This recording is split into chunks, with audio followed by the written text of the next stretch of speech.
Responsabilidad Social Empresarial de ICC México. Muchas gracias y bienvenidos. Adelante, Gustavo. ¿Qué tal? Muy buenos días a todos de parte de la Comisión de Responsabilidad Social de la International Chamber of Commerce en su capítulo México. Un gusto de verlos otra vez, de manera virtual, ¿no? una más, ¿no? Entonces, bueno, les voy a decir cuál va a ser la dinámica de presentación. Yo voy a hablar de conceptos muy reflexivos y abstractos a 30,000 pies de altura, para después darle la palabra a Anaí, a la cual agradecemos mucho su presencia para que nos platique de ese estudio. Y luego en la parte final va a haber dos ejemplos muy prácticos, tanto de Marius como de Alejira, en las instituciones que ellas colaboran, en cómo se vive esto en la cotidianidad. Entonces vamos a ir de lo abstracto a lo específico en esta sesión y hablando del tema de esta sesión, que es pasando de la aspiración a la acción. A mí me toca hablar de la parte de aspiración. Y al final la ética es una rama de la filosofía que estudia el comportamiento de las personas en base a lo que es bueno, malo, correcto o incorrecto. Y al final es un tema dicotómico. O está bien o está mal. En el tema de ética no hay puntos medios. O es correcta la acción o es incorrecta. A veces se distingue bueno y correcto como lo mismo, no necesariamente lo es, aunque no voy a entrar en detalles por tiempo en esta parte. Lo haremos ahorita como sinónimos para hacerlo mucho más fácil en esta presentación de apenas unos minutos. Y hay tres grandes corrientes de pensamiento en la parte ética. Una es la parte de consecuencias, lo que se llama ética consecuencialista, que tiene que ver con que lo que importa son las consecuencias, ¿no? Su mayor exponente fue Jeremy Bentham y luego fue John Stuart Mill, que lo que dicen es: las acciones son buenas dependiendo del resultado que hay. Esa es la llamada ética consecuencialista. Luego está la ética deontológica, que esa tiene que ver más con Immanuel Kant y tiene que ver, aborda el tema desde el comportamiento. Y dice, es correcto si pasan tres condiciones. La primera es que los medios son correctos, los fines son correctos, las circunstancias son correctas. Te tienen que dar esas tres condiciones, medios, fines, circunstancias, para que el acto sea considerado correcto. Esa es la segunda corriente de pensamiento ético. Que para aquellos que les interese, hay libros extraordinarios que luego los puedo poner en pantalla, de defender este tema de corrientes, que es, en mi punto de vista, para los que nos interese el tema, fascinante. Y la tercera corriente de pensamiento tiene que ver con la llamada ética de las virtudes. Uno de los principales exponentes fue Platón, con este tema de las cuatro grandes virtudes: justicia, templanza, fortaleza y prudencia. Y tiene que ver con cómo las virtudes dictan nuestras acciones. El único tema con esta corriente es que es una guía de vida sin reglas específicas. Ese es el gran punto. Entonces, ¿por qué menciono esto como preámbulo? Porque en este estudio que Anaí lideró a nivel mundial, hay pinceladas de los tres. En el tema de una nueva era hay un tema deontológico. En el tema de ventaja competitiva, claramente hay un tema utilitarista derivado del consecuencialismo. En el tema de ética integrativa tiene que ver con esta parte de virtudes. Entonces, este estudio tiene pinceladas de la deontología, de la ética consecuencialista y de la ética de las virtudes.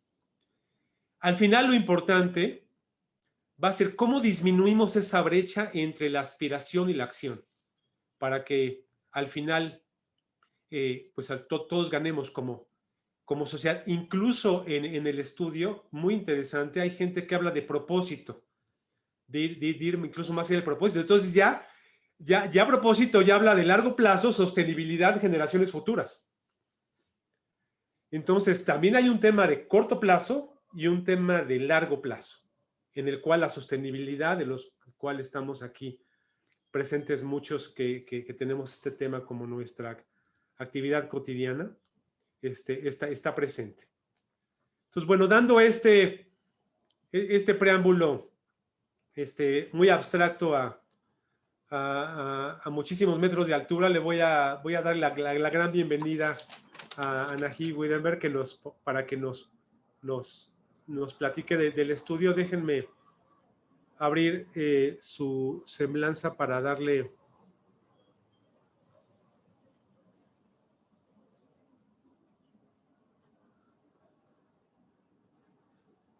Listo, me permito presentarles a Anaí Widenberg. Es investigadora en la Escuela de Gobierno Blavatnik de la Universidad de Oxford. Sus investigaciones se centran en la interrelación entre la teoría y economía políticas, principalmente en las implicaciones normativas e impacto sociopolítico de la evolución de la arquitectura financiera internacional desde el colapso del sistema de la posguerra. Su investigación aplicada sobre la deuda soberana y su trabajo teórico sobre la responsabilidad de los actores individuales en procesos sociales complejos han sido publicados en reconocidas revistas. Fuera del ámbito académico, la doctora Widenberg tiene una amplia experiencia de trabajo en foros multilaterales, habiendo trabajado como asesora del Consejo Económico y Social de la ONU, la Comisión Europea y el Ministerio de Economía de Argentina. Anaí también ha representado a Argentina en el grupo de finanzas del G20. Es doctora por la London School of Economics y tiene una maestría por la Universidad de Oxford. Anaí, es un gran placer que nos acompañes en esta sesión. El foro es tuyo y adelante con tu presentación. Muchísimas gracias, Gustavo, por esa introducción. Realmente para mí es un honor estar hoy con todos ustedes. Y tengo muchas ganas tanto de presentarles nuestros resultados principales, como también de escuchar sus experiencias y conocer sus opiniones y comentarios. Así que voy a compartir pantalla, si Zoom me deja. Perfecto. Espero que estén viendo la presentación. La verdad es que antes de comenzar a presentarles los resultados concretos del estudio que hicimos junto con nuestros grandes colaboradores, me gustaría contarles un poco de Principia, porque al fin y a cuentas el estudio refleja un poco la historia de Principia también. Principia es una consultora que se fundó en el 2008 en respuesta un poco a la crisis financiera. El sector financiero realmente es el sector desde el cual Principia empezó a trabajar. Desde ese momento expandimos mucho, estamos trabajando en Silicon Valley, por ejemplo, también más y más con startups, pero lo que de alguna forma catalizó el trabajo que hizo Principia fue un poco esa noción en respuesta a la crisis, o la pregunta que surgió en ese momento, si realmente las cuestiones éticas, principios, valores empresariales iban a sobrevivir la crisis, para decirlo de manera muy directa.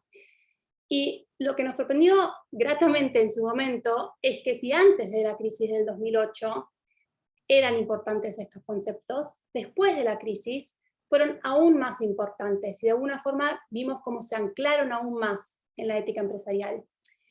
Y eso es un poco lo que también nos dio como el puntapié inicial para hacer esta investigación, porque queríamos ver en qué medida la crisis del COVID tuvo un efecto similar o no. Para hacer el estudio de que les voy a contar hoy, hicimos dos cosas principales. En primer lugar, hicimos entrevistas a aproximadamente 80 directores ejecutivos, y en segundo lugar, hicimos una gran encuesta de aproximadamente 750 dirigentes en todo el mundo. Y lo que es muy importante para mí resaltar es que cuando hablamos de todo el mundo, verdaderamente estamos hablando de todo el mundo. A veces me da la sensación que en estas encuestas la diversidad geográfica no es tal como uno la desearía, y realmente para nosotros fue sumamente importante que sea una encuesta que tenga un outreach realmente global, ¿no? Y como verán reflejado en el mapa, es ese caso. En América Latina representa el 33% de la muestra global, y fueron encuestadas 214 empresas con el mayor foco en México y en Argentina, pero también en otros países latinoamericanos, como verán. Antes de entrar a los detalles, me gustaría presentarles como un pantallazo general inicial de cuáles fueron nuestras principales conclusiones. Conclusiones que Gustavo ya empezó a esbozar y que me parece que realmente llevan a, bueno, un poco más a lo concreto la pregunta principal del día de hoy, ¿no? De cómo pasar de las aspiraciones a las acciones. En relación a la primera gran conclusión, yo creo que lo que encontramos es que la respuesta definitivamente fue positiva a la pregunta de si la crisis de COVID ancló aún más la idea de que para hacer negocios también hay que ser una empresa ética, hay que tener valores y principios que sean parte de lo cotidiano, del hacer diario de la empresa. Eso es lo que nosotros llamamos también la nueva generación de la ética empresarial, una nueva generación de líderes que ven actuar de manera correcta, algo que es un imperativo moral, pero también que lo ven como una ventaja competitiva. La segunda gran conclusión tiene que ver con qué significa integrar la ética en lo cotidiano. Y acá lo principal que quedó clarísimo, tanto en las entrevistas como en la encuesta que hicimos, fue que es fundamental que todas las personas que constituyen la empresa, tanto los directores y las directoras, como también los empleados y las empleadas, tengan las capacidades para tomar decisiones éticas en situaciones altamente complejas. Porque como bien decía Gustavo, hacer lo que es correcto es en cierto sentido inequívoco. Uno hace o no lo que es correcto, pero lo difícil es que las situaciones que son complejas hacen que no sea obvio siempre qué es exactamente lo que es lo correcto, qué significa hacer lo correcto.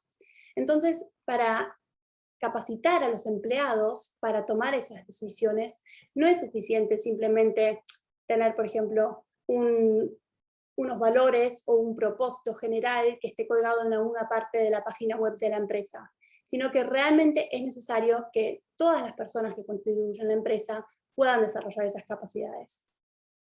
Y en tercer lugar, la tercera gran conclusión tiene que ver con implementar la ética realmente también a nivel de la mentalidad, los sistemas y la cultura. Y esto es, creo que, en cierto sentido, la gran llamada a acción que se vio reflejada en la encuesta y en las entrevistas. Aunque hay una nueva generación de líderes a quienes les es sumamente importante que la empresa actúe de manera correcta, todavía hay una brecha importante entre esa aspiración y la acción. Y en esta presentación les voy a contar un poquito acerca de cómo podemos ir cerrando esa brecha. Profundizando entonces un poco más en cada una de estas conclusiones, como decía, la primera conclusión principal es que existe esta nueva generación de líderes a quienes les es sumamente importante actuar de manera correcta, tanto porque lo consideran un imperativo moral, como también porque lo ven como una manera de mejorar la competitividad de la empresa. Vemos, por ejemplo, que en la encuesta, 97% de los encuestados y de las encuestadas sienten la responsabilidad personal de garantizar que su empresa haga lo correcto. 96% creen que hacer lo correcto significa seguir los valores propios de su empresa, así como las leyes y reglamentos aplicables. Y 92% creen que las empresas deben seguir sus propios valores, incluso, y esto para mí es sumamente importante, cuando ello signifique sacrificar beneficios económicos.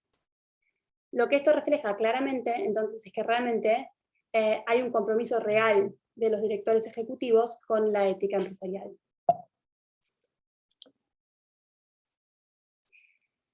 No obstante, pese a que existe este compromiso real, también reconocemos, ante todo en las entrevistas que hicimos, una cierta frustración con el ritmo de cambio. Lo que se nota es que hay una expectativa alta de que la empresa tenga la capacidad, y todos los individuos evidentemente que la constituyen, tengan la capacidad de hacer lo correcto. No obstante, este cambio no se ve reflejado a la velocidad que los líderes empresariales lo desean. Y el COVID, en cierto sentido, exasperó aún más lo que a lo que muchos se refirieron como un escrutinio social muy fuerte, a los que se ve expuesta cualquier empresa, de si hacen o no lo correcto. Pero en vez de ver esto como algo que a lo mejor resienten o algo negativo, lo que me llamó poderosamente la atención y lo que nos llamó poderosamente la atención es que esto es considerado una gran oportunidad para, como les comentaba antes, realmente integrar los valores, los principios y las normas éticas en el día a día, en la cotidianidad del quehacer de las empresas. Y esto, como bien decía, no es solamente porque lo consideran un imperativo moral, sino también porque lo consideran que es una oportunidad para la ventaja competitiva. Acá también hay algunas figuras interesantes.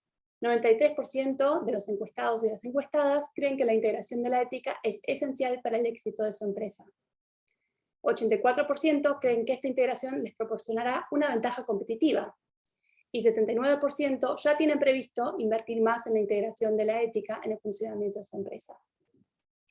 Como bien les decía al principio de la presentación, una de las cosas que nos era fundamental era realmente también poder hacer esta comparación geográfica.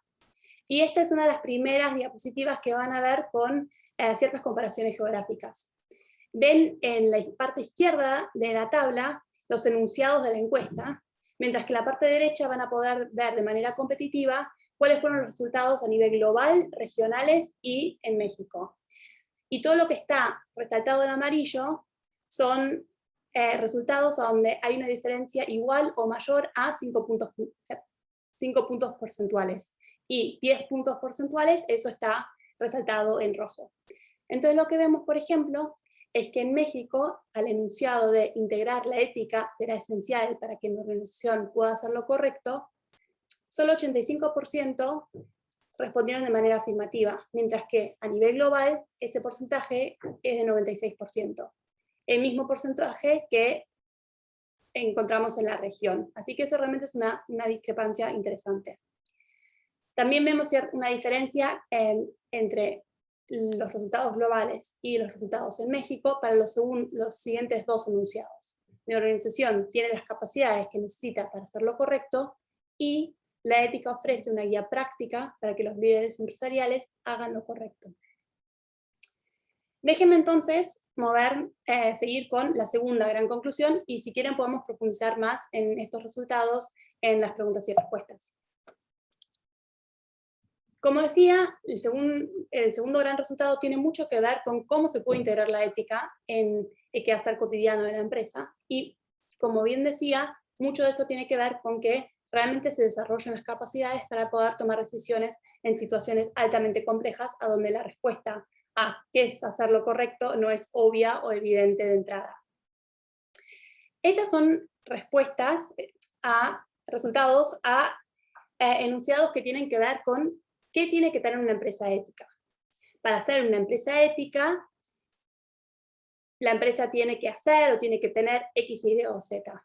Y están categorizados estas respuestas, estos resultados de la encuesta, en tres categorías. La primera categoría tiene que ver con las respuestas que dieron los encuestados y las encuestadas a preguntas relacionadas a que una empresa tiene que integrar el propósito, la ética y los valores en la estrategia y la toma de decisiones. Acá, los y las encuestadas contestaron a enunciados como, por ejemplo, que una empresa tiene que perseguir un propósito más allá de la ganancia. La segunda gran categoría que ven en esta diapositiva tiene que ver con formar una cultura ética inclusiva. Y acá los enunciados a los que contestaron los y las encuestadas son, por ejemplo, que una empresa ética tiene que dar forma, seguimiento y monitoreo a una cultura que permita a las personas hacer lo correcto. Por último, la tercera categoría es una que tiene que ver con maximizar el impacto positivo y prevenir daño a la sociedad. Eso entonces cuida más el vínculo con la sociedad, mientras que la segunda categoría habla más acerca de la cultura dentro de la empresa. Y ahí los encuestados y las encuestadas respondieron a ítems como, por ejemplo, que para ser una empresa ética, la empresa tiene que adoptar una posición pública sobre cuestiones sociales controvertidas. Acá realmente fue interesante las diferencias regionales que observamos. Observamos, por ejemplo, que en América Latina y en México, los encuestados y las encuestadas pensaban que tomar partido en público sobre temas sociales controvertidos no era tan importante como lo es considerado a nivel global. A nivel de México, también hubo una discrepancia en relación a la importancia atribuida a medir indicadores no financieros de éxito e impacto social, y también de asegurar una cultura inclusiva que promueva oportunidades igualitarias. Y estoy encantada de poder compartir este panel con nosotros y las otras grandes oradoras para poder explorar un poco cuáles podrían llegar a ser hipótesis de trabajo de por qué vemos y observamos estas diferencias.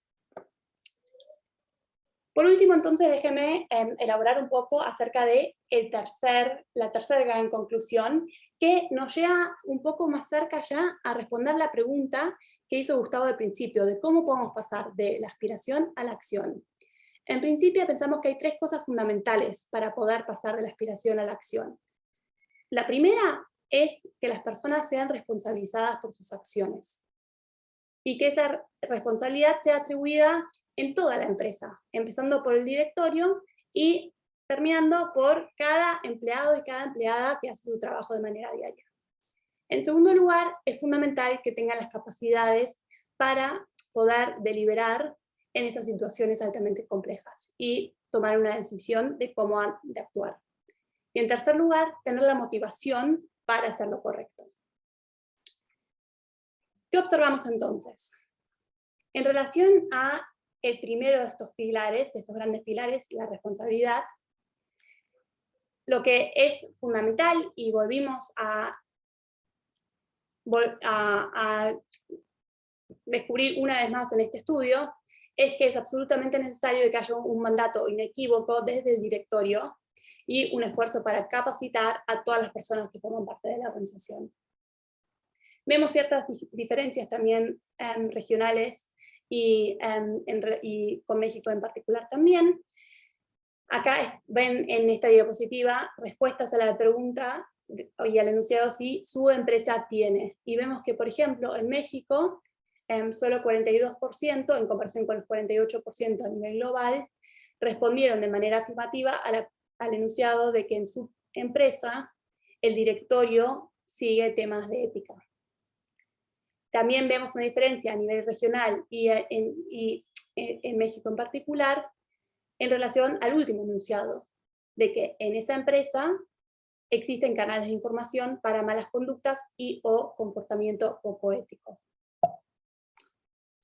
En relación a la segunda, del segundo gran pilar, la capacidad, disculpen, acá vemos que, como venía repitiendo ya a lo largo de esta presentación, es fundamental equipar a los empleados y a las empleadas con las herramientas necesarias para poder tomar decisiones morales en situaciones altamente complejas. Y acá vemos que hay una diferencia regional también en relación a la formación obligatoria en ética para empleados y en los mecanismos para controlar y aprender de comportamientos negativos, algo que es central y que es algo que realmente encontramos en todas nuestras experiencias y en nuestros trabajos con clientes directamente también, que una cosa que es como un remedio absoluto y es absolutamente necesario para el éxito, es que se aprenda de los errores cometidos. No de manera punitativa, para nada, sino mirando para adelante para que no se vuelvan a repetir. Por último, en términos de motivación, lo que vemos es que tanto los indicadores no financieros para el rendimiento de la empresa como los indicadores no financieros para el rendimiento personal, en México se ven menos reflejados en las empresas de lo que es a nivel global. A lo que me refiero con esto es que en la encuesta, los y las encuestadas respondieron más negativamente, en menor cantidad afirmativamente, a los dos enunciados de que si tienen estos indicadores a nivel de empresa y a nivel de rendimiento personal. Como haciendo una conclusión a muy alto nivel, entonces una de las cosas que quedó absolutamente claras y claramente reflejado en las entrevistas también que hicimos, es que todos los entrevistados, o la gran mayoría de los y las entrevistadas, reconocieron que para poder cerrar la brecha entre la aspiración y la acción, la colaboración entre industrias y sectores es absolutamente central. Es importante medir lo que importa, es importante colaborar dentro y entre sectores, compartiendo tanto las nuevas prácticas como las mejores prácticas. Es importante que todas las partes estén representadas, incluyendo las comunidades subrepresentadas y marginalizadas históricamente. Es importante hacer partícipes a los inversores sobre el valor real de las empresas éticas. Y, por último, es fundamental desarrollar una nueva generación de líderes. Esta presentación, solo para que lo tengan en cuenta, también tiene un anexo en el que van a poder ver los diferentes enunciados con sus respectivos porcentajes, y va a ser compartida después de este evento. Así que ahí van a poder ver también en mayor detalle cuáles son las respuestas a los diferentes enunciados por las y los encuestados. Así que voy a parar acá, y bueno, tengo muchas ganas de escuchar sus comentarios y preguntas, y también las presentaciones de las siguientes panelistas. Muchas gracias. Muchísimas gracias, Anaí, por tu muy clara, concisa y productiva presentación. Ya empieza a haber comentarios en el chat y preguntas. Por respeto a la agenda, vamos a continuar con Mariusia Legira, y después vamos a hacer la parte de preguntas. Si quieren ir revisando el chat para que cuando vengan las preguntas, los cuales se van a ir dando conforme se hayan venido presentando, adelante. Entonces, ahora me voy siempre es un gusto presentar a Marius Calvet, colega, amiga y también compañera de fórmula en la Comisión de Responsabilidad Social. Te presento por protocolo, Marius, pero tú eres de casa, ¿no? Entonces, lo haremos por protocolo, aunque eres muy conocida ya en un grupo muy amplio del mundo de la ICC. Marius es licenciada en Derecho y Relaciones Internacionales, con maestría en Derechos Humanos y Asuntos Latinoamericanos. Estuvo en un periodo de vida académica como directora de Licenciatura de Relaciones Internacionales del TEC de Monterrey, Campus Ciudad de México, además de colaborar en organizaciones de la sociedad civil en temas de derechos humanos y derechos de las mujeres. Desde hace más de una década participa en proyectos de consultoría en responsabilidad social, empresarial y sustentabilidad en organizaciones del sector privado, y hoy funge como directora de sustentabilidad e inversión responsable en Grupo Financiero Banorte. Es presidente del Grupo de Sustentabilidad de la Bolsa Mexicana de Valores, miembro del grupo fundador de los Principios de Banca Responsable de la ONU, miembro del Comité de los Principios de Inversión Responsable de Latinoamérica, vicepresidente de esta comisión de Responsabilidad Social de la International Chamber of Commerce y copresidente del Grupo Global de Task Force for Nature-Related Financial Disclosures. Marius, bienvenida otra vez, el foro es tuyo y un gusto tenerte ahora del lado de los ponentes. Muchas gracias, Gustavo. Es un honor compartir contigo nuevamente y estar aquí, gracias a la International Chamber of Commerce. Anaí, qué gusto, y los quiero felicitar por este estudio que han realizado. Creo que es importante hacer la reflexión de la relación entre la ética y cómo en un año tan difícil, cómo se ha reformulado el concepto del propósito de la empresa, utilizando a la ética quizá como brújula para navegar tiempos tan difíciles. A mí me gustaría platicar, a reserva de que más adelante platiquemos ciertos ejemplos más concisos de dónde estamos, que nosotros muy pronto al inicio de la pandemia y de enfrentar esto, nos dimos cuenta que había que tomar en la organización una serie de decisiones delicadas y trascendentales que iban a perdurar en la memoria de nuestros grupos de interés para siempre, ¿no? La manera en que ejercíamos el liderazgo en estos tiempos tan difíciles, sabíamos que iba eventualmente a definir quiénes eran quienes navegamos o no bien estos tiempos difíciles, quiénes son las empresas ganadoras o perdedoras de haber estado preparados para enfrentar esto. Entonces, en este año de circunstancias tan retadoras, el comportamiento, la reacción y las medidas que tuvimos que tomar para enfrentar la crisis de COVID, sabíamos que nos iban a marcar.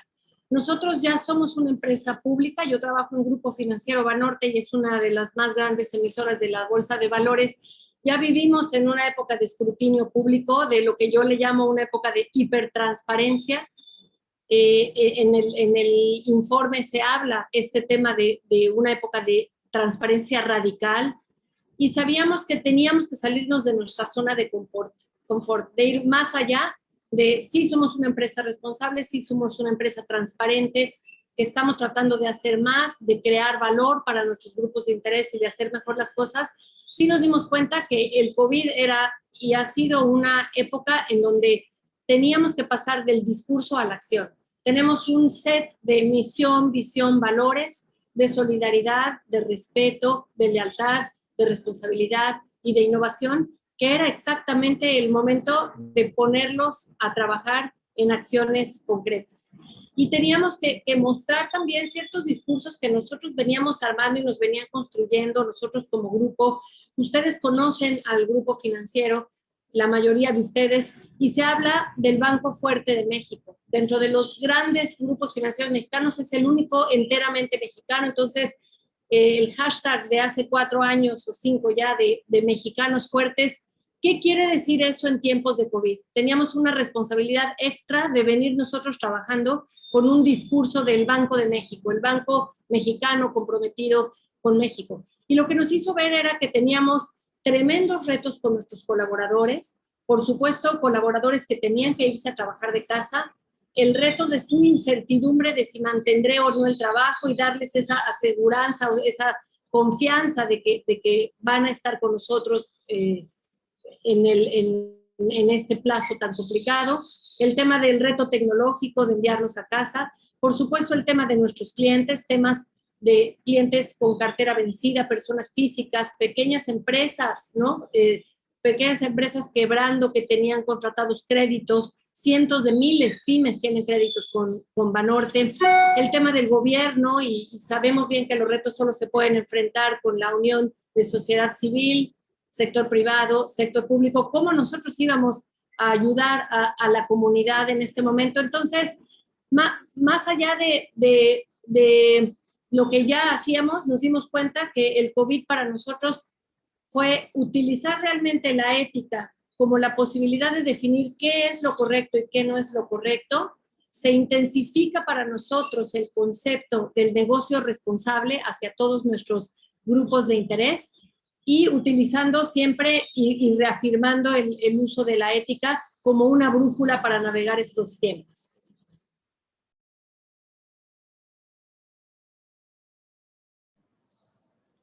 Muchísimas gracias, Marius. Fuiste extremadamente concisa y no hubo desperdicio de ninguna de tus palabras con lo que acabas de comentar, de pasar. Me llamó muchísimo la atención, aunque lo voy a platicar en las conclusiones, este tema de redefinición, que redefinieron misión, visión y valores, ¿no? Con esta parte de propósito. Esa va a ser una pregunta que me gustaría. ¿Cómo era antes y cómo se redefinieron en el Grupo Financiero Banorte, que es uno de los más importantes grupos financieros del país? Y bueno, siguiendo con la agenda, le voy a dar la bienvenida a alguien que también es de casa, porque si bien no forma parte de la Comisión de Responsabilidad Social, a elegir el vicepresidenta de la Comisión de Relaciones con Gobierno de la ICC. Además de este rol, ella es directora de Políticas Públicas y Relaciones con Gobierno en Mercado Libre. Anteriormente fue directora de Relaciones Públicas y Comunicación para México en L'Oréal y durante casi 3 años se desempeñó en Uber como gerente de Políticas Públicas para México y Centroamérica. Te doy la bienvenida, Alejira, y bueno, la la gran pregunta es cómo accionar con esta realidad tan compleja y retadora a la vez, ¿no? en el sector empresarial. Adelante, Alejir, el foro es tuyo. Gracias, Gustavo, gracias por la invitación. Bueno, y de este lado, desde Mercado Libre, les diría, fue bastante interesante cómo tuvimos también que hacer ciertos movimientos y modificaciones y repensar obviamente la forma en la que estábamos haciendo pues el trabajo, cómo estábamos corriendo el negocio. Particularmente, y como ustedes sabrán, el comercio electrónico tomó una relevancia mucho más importante de la que tenía previamente, ¿no? Venía creciendo una tasa bastante grande. El crecimiento en 2019 fue más o menos del 34%, lo cual está muy por arriba de la tasa de crecimiento global del comercio electrónico, particularmente en México. Y en 2020 vimos, obviamente, derivado de la pandemia, pues un crecimiento exponencial y el crecimiento fue del 81% del comercio electrónico. Se habló en su momento de los grandes ganadores y los grandes perdedores de la pandemia y, por supuesto, el comercio electrónico fue uno de los considerados como los grandes ganadores. Pero el ser los grandes ganadores de la pandemia, entre comillas, digo, porque creo que aquí yo lo resumiría en, no hubo ganadores, o sea, todos fuimos perdedores y todos tuvimos muchos retos que enfrentar, ¿no? Para poder, pues ahora sí que enfrentar juntos esta parte que fue muy, bueno, ha sido muy desastrosa a nivel global. Pero, digamos, esta responsabilidad donde el tema del comercio electrónico y la demanda de productos a través del comercio electrónico creció, pues conlleva una responsabilidad bastante interesante. Nosotros como política o parte, más bien el objetivo de la empresa es democratizar el comercio y esto implica obviamente que cualquier persona puede vender cualquier producto dentro de la plataforma, obviamente productos que sean legales y siempre y cuando cumplan con términos y condiciones, pero nos enfrentamos ante un reto bastante interesante, donde muchos vendedores, por un lado, empezaron a subir productos, inclusive con precios exacerbados, abusando o tomando ventaja de esta creciente demanda de productos de primera necesidad.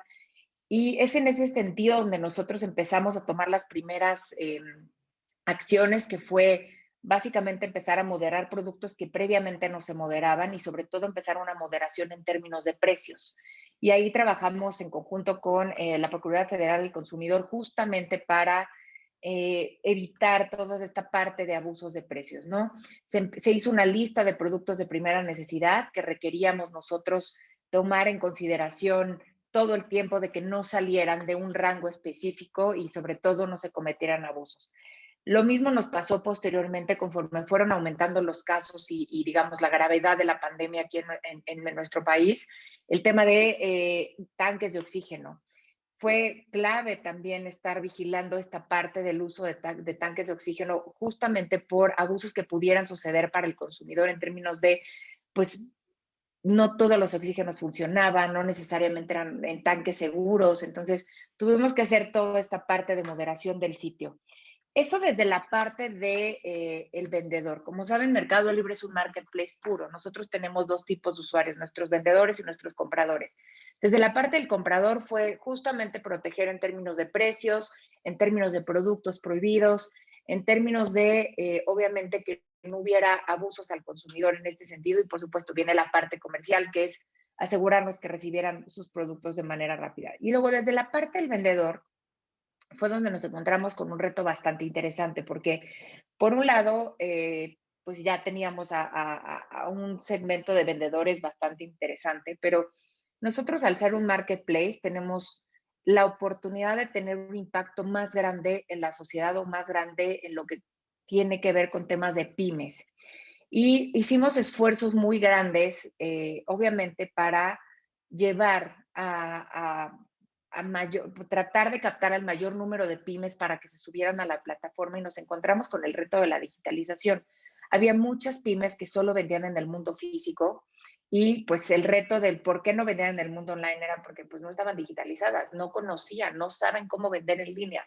Y nos encontramos con un segmento muy pequeño de microempresas, de emprendedores que empezaron a ver mermados justamente pues sus negocios o impactados sus negocios a partir de que no podían vender en el mundo físico. De esto derivó en proyectos muy específicos donde, por ejemplo, nosotros trabajamos en conjunto, empezamos a acercarnos a los gobiernos estatales justamente para crear una herramienta que le sirviera al gobierno estatal para apoyar a las pymes, a nosotros nos ayudara a poder tener, bueno, más bien, tenerlas seleccionadas o identificadas y poder digitalizarlas y darles un seguimiento oportuno o continuo, ¿no? Para poder ayudarlas a desarrollarse dentro del comercio electrónico. Este proyecto consistió en que cada estado pudiera tener dentro del Mercado Libre una tienda oficial. Este producto no existía en Mercado Libre, existían las tiendas oficiales para marcas, pero la forma en la que funcionan para gobierno realmente es un cascarón la tienda oficial, y la idea era poder agrupar dentro de estos cascarones de las tiendas oficiales a emprendedores de cada uno de los estados, y con la finalidad de poder ayudarles a potencializar sus negocios.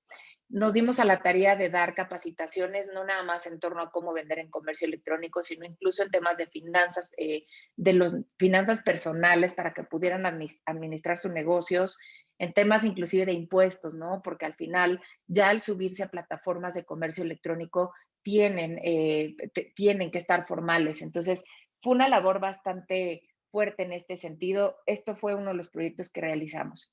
Y luego nos acercamos a un segmento también bastante importante, que es de las organizaciones no gubernamentales, donde, como saben, muchas de ellas reciben, bueno, al ser donatarias autorizadas, pues tienen que recibir temas bueno, están buscando donaciones todo el tiempo, están haciendo inclusive venta de algunos productos para poder obtener mayores ingresos. Y es ahí donde entramos y trajimos a México la parte de mercado solidario. Y esto consiste prácticamente en poder subir a la plataforma. Funciona de dos maneras. Mercado Solidario, a través de Mercado Pago, podemos nosotros darles el botón de pago, el botón de donaciones a estas organizaciones que, por ejemplo, ya tienen una página en línea, y les ponemos el botón de donaciones. Esto es, les procesamos todas las donaciones que les están haciendo, y esto sin ningún costo, sin ningún cobro de comisión por procesamiento de pagos. Y por el otro lado está la parte donde todas aquellas que tienen productos a través de los cuales se ayudan a fondearse, abrimos el que pudieran subir ya sea una tienda oficial o un mercado shops, para que pudieran vender y ofertar sus productos ahí. Esto también sin ningún cobro por parte de la plataforma. Nosotros, en este sentido, a todas aquellas donatarias autorizadas abrimos la plataforma sin ningún costo. Y bueno, esto también, pues obviamente ha tenido un impacto bastante importante, y digamos que de cierta forma es como el negocio ha volteado también a ver a este segmento, a las organizaciones no gubernamentales. Y luego, el año pasado, bien, a raíz de la pandemia, el fenómeno que tuvimos nosotros fue distinto. En lugar de tener que despedir gente, tuvimos que contratar muchas personas. Y si bien hay un tema de desempleo bastante alto, nosotros también nos encontramos con el problema de poca mano de obra. Entonces nos vimos un poco ahí, necesitábamos contratar gente de manera muy rápida por el crecimiento tan rápido que tuvimos el año pasado. Y nos vimos, pues tuvimos que salir a buscar cómo encontrar a este talento allá afuera, ¿no? Y sobre todo para la parte de logística. Y es así como hicimos un partnership con la organización Forge, donde empezamos a crear el programa que se llama Redes al Futuro, donde estamos haciendo acercamientos con jóvenes, no para capacitarlos, digamos, la educación va enfocada a la vida laboral, cómo les enseñamos a trabajar, cómo les damos las herramientas para poder ir a una entrevista de trabajo. Y sobre todo el enfoque de estas capacitaciones era muy sesgado o enfocado hacia la parte logística, para poder nosotros sumarlos a poder hacerlos parte o hacerles una oferta laboral dentro de nuestra parte, todo nuestro aparato de logística, que es Mercado Envíos. Ahí empezamos con Forge, con un grupo muy pequeño de 450 jóvenes, y la verdad es que la expectativa es que para este año terminemos con un grupo ya de aproximadamente 1,000 jóvenes, para poder seguir integrando a la fuerza laboral de Mercado Envíos.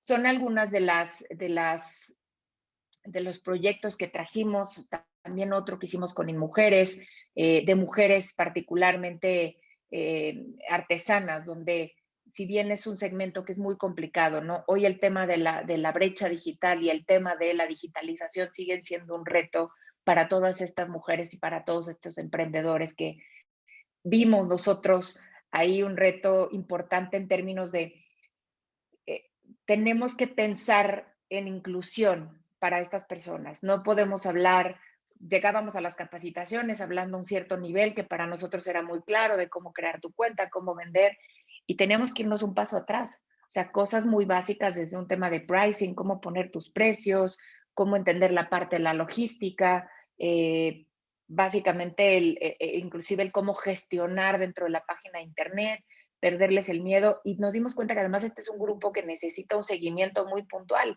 Entonces abrimos un call center dedicado a este segmento nada más para darle seguimientos. Todas aquellas mujeres que tomaban estas capacitaciones, nosotros les dábamos un seguimiento cada 15 días, ¿no? De saber si ya habían subido sus productos, si ya habían vendido, por qué no habían vendido. Que esto lo hacemos para vendedores ya con un nivel de transaccionalidad más alto, que le llamamos cartera asesorada, pero esto requería, no nada más era abrir la plataforma, ¿no? Requería realmente aterrizarlo y poder tener como impacto, y para que este proyecto de digitalización y de integración de pymes, de emprendedores y microempresarias tuviera impacto, era realmente era necesario darles un seguimiento muy aterrizado y muy puntual. Entonces, la verdad es que ha sido una experiencia muy rica para nosotros porque fue voltear a ver al vendedor de una manera más minuciosa.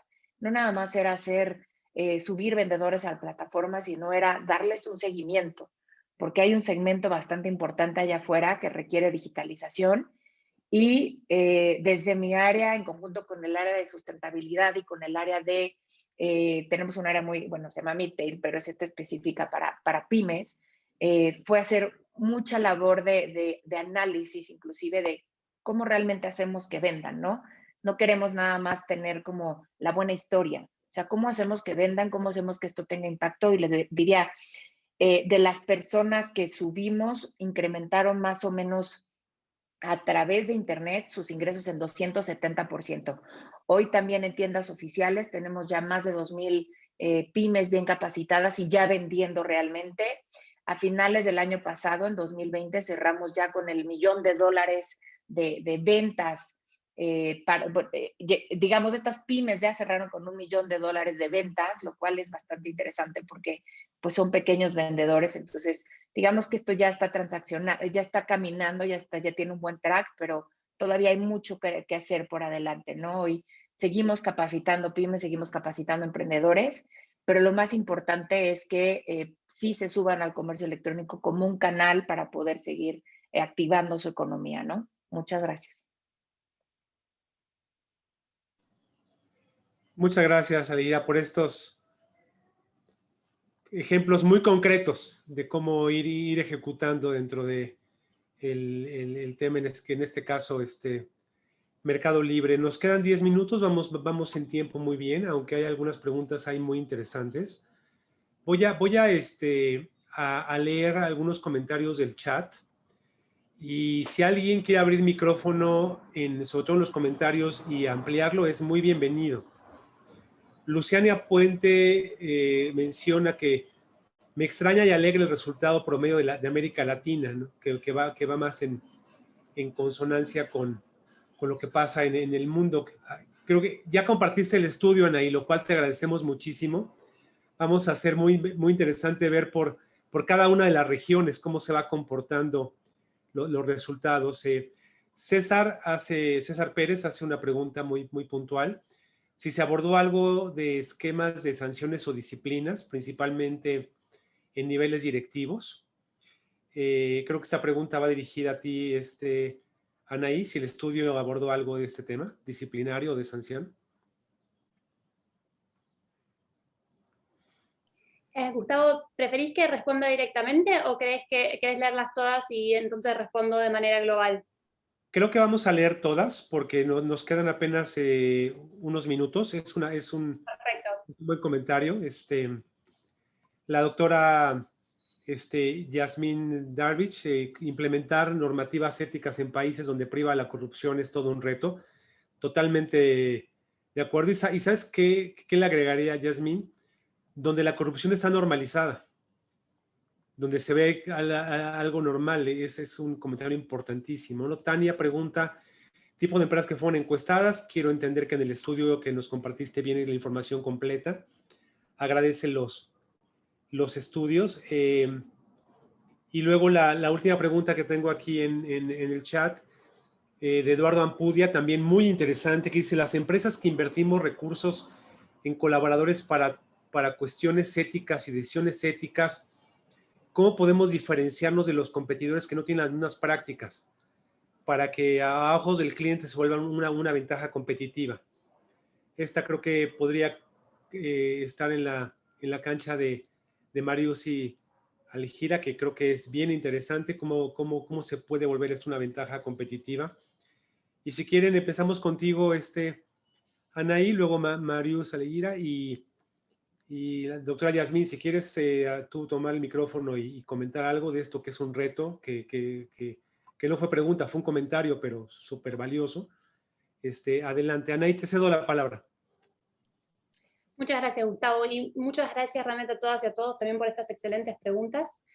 Las voy a contestar en el orden en el que fueron hechas. Primero, entonces, la pregunta de César Pérez en relación a las sanciones o disciplinas, sobre todo a nivel ejecutivo. Para responder tu pregunta de manera muy clara y básica, sí es algo absolutamente fundamental. Es sumamente importante que todos, incluyendo los y las directivos de las empresas, sean responsables y sean responsabilizadas por las consecuencias de sus acciones. Me gustaría igualmente agregar algo que nosotros consideramos sumamente importante, que es que no es solamente importante que los y las directivas actúen de manera correcta cuando esto se define actuar dentro de lo que dicta la ley. Esa es una forma de entenderlo, pero lo que vemos y lo que observamos es que más y más eso no es suficiente. No es suficiente desde el punto de vista moral, pero tampoco es suficiente para los y las empleadas. Cada vez más vemos como hay una llamada a actuar de manera correcta, cuando esto se entiende justamente actuar de manera correcta en las situaciones más complejas. Y para ese tipo de conducta también es absolutamente fundamental que se responsabilice a todos los que constituyen la empresa. Y relacionado con esto, una parte integral del estudio es que es muy importante que cuando hay alguien que alza la voz, levanta la voz y hace referencia a algún tipo de conducta que no haya sido óptima en esas situaciones complejas, eso también sea reconocido como algo positivo. Eso es algo que tiene un impacto directo sobre la forma de actuar de todos y todas en la empresa. Después, en relación a la pregunta de Tania Luna, la verdad es que fueron encuestadas empresas muy diversas. Encuestamos a multinacionales y también a pymes. En la página 58 y 59 del estudio van a ver los porcentajes de las empresas encuestadas.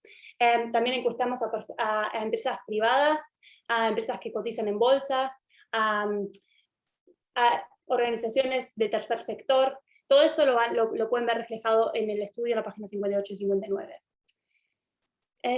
Por último, me gustaría comentar brevemente la pregunta de qué hacer como una empresa ética para poder disfrutar de la ventaja competitiva, y también conectarlo con la pregunta de la corrupción. Una cosa que quedó muy clara para nosotros en el contexto de este estudio es que la transparencia radical y la era de la transparencia radical no aplica solo en vínculo a la sociedad, sino que también aplica, y ante todo aplica, en relación a los y las empleados de la empresa. Son las empleadas y los empleados los que realmente están demandando una conducta ética a nivel de la empresa. Y creemos que entonces una de las ventajas primordiales realmente está en esa relación con los y las empleadas. Es verdad que hay regiones del mundo, y lamentablemente América Latina es una de ellas, a donde la corrupción todavía no es cuestionada de la manera que a lo mejor nos gustaría. Pero una de las cosas que sí que me parece que es bastante natural para muchas de nosotras y para muchos de nosotros, es que cuando nos afecta de manera personal, nos indignamos. Entonces, eso realmente es algo que se puede usar a favor para ir cuestionando esa aceptación de la corrupción a nivel regional. Bueno, voy a dejar de hablar y evidentemente, si tienen más preguntas, mi email está en la presentación, así que por favor siéntense libres de contestar y de mandarme mails. Muchas gracias, Anaí. El tiempo se nos está yendo y surgieron nuevas preguntas. Si quieres, te doy la palabra, Marius, enfocada a esta redefinición. ¿Por qué lo vieron necesario y cuáles son las aspiraciones que tiene Banorte con esta redefinición de misión, visión y valores? Adelante.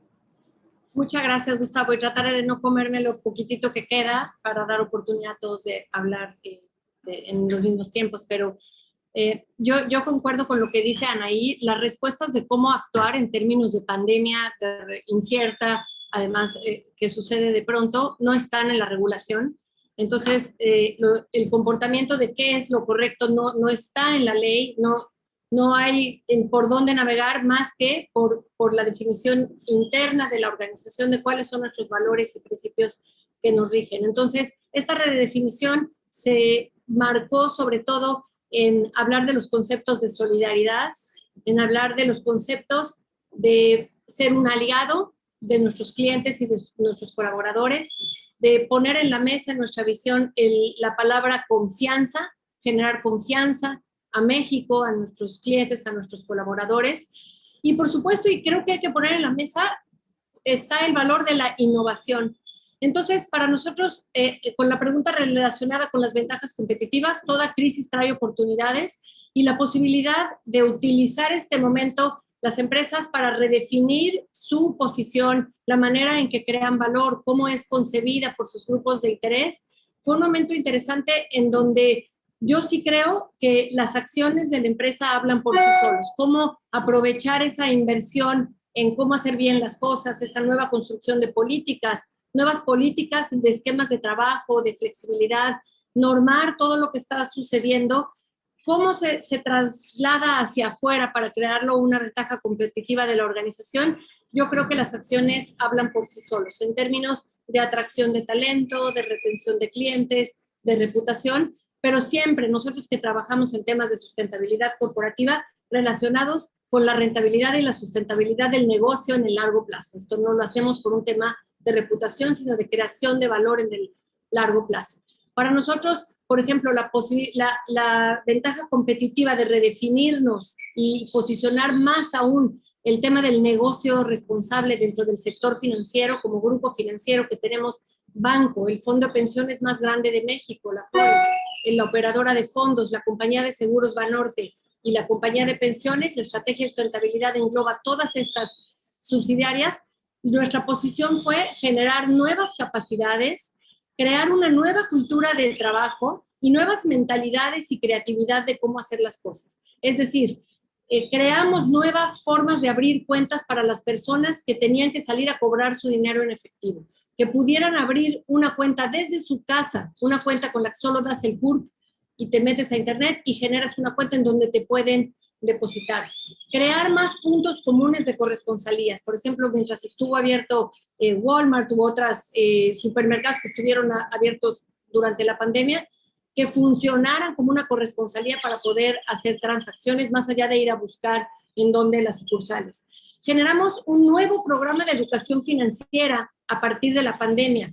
No solamente de qué quiere decir contratar un crédito, sino de el uso digital de los servicios financieros y de los formales, por supuesto, para que la gente se quite los miedos de preferir usar el efectivo y por qué da más seguridad usar el dinero de manera digital, transferirlo y cómo además prevenir fraudes, etcétera. Entonces, se robusteció la innovación las aplicaciones digitales, se robusteció el programa de educación financiera, se difirieron, y esto no estoy presumiendo ninguna acción de Banorte, esto fue gremial de toda la Asociación de Bancos de México, se difirieron el pago de créditos a personas físicas y a pymes por más de 6 meses por todos los bancos de México, utilizando cada banco como estuviera preparado sus reservas para poder decirle a las personas físicas, puedes regresar a pagarme tu crédito hipotecario en 6 meses, no me pagues nada sin intereses. Entonces les estoy poniendo ejemplos de que estas acciones van hablando por sí solas. Lo que haces en torno a tus colaboradores,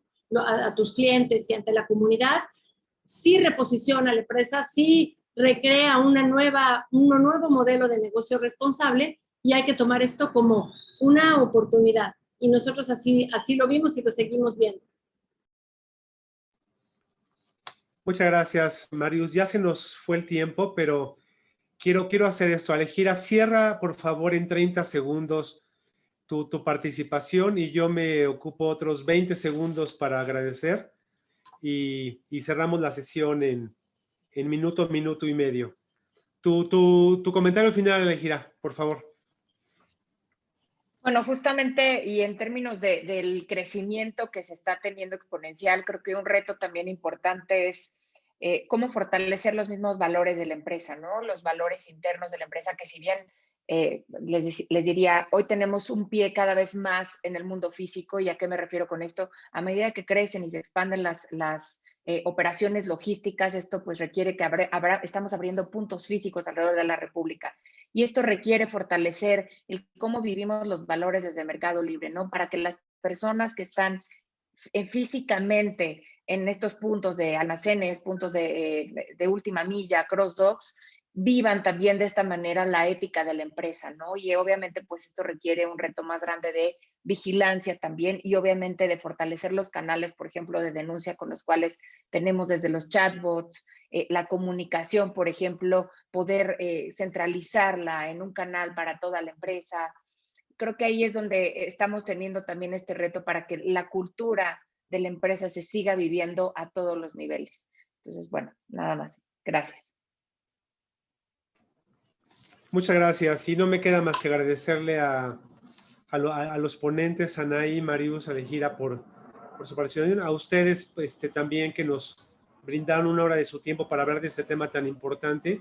Aquellas preguntas que no quedaron respondidas por cuestión de tiempo, le pueden escribir a Belén, se las haremos llegar a los ponentes para que sean respondidas en tiempo y forma, de acuerdo a sus inquietudes.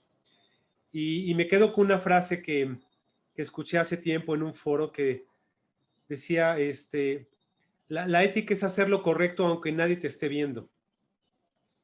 Y la palabra mueve, el ejemplo arrastra, ¿no? Y que al final nuestras acciones hablen por nosotros. Fue un foro muy breve, pero sin ningún desperdicio de tiempo. Les agradezco muchísimo a todos la participación. Una disculpa por los 5 minutos que nos colgamos. Veo caras conocidas en el grupo, participantes. Les mando un fuerte abrazo. No los menciono a todos para no obviar a nadie. Cuídense mucho, y bueno, a seguir construyendo una sociedad en donde quiera que estemos, ya sea en Honduras, o ya sea en Argentina, o en Oxford, o en Inglaterra, o en México, que tanto nos necesita. Un fuerte abrazo y sigan cuidando mucho. Hasta luego. Muchas gracias a todos. Buen día. Gracias, buen día.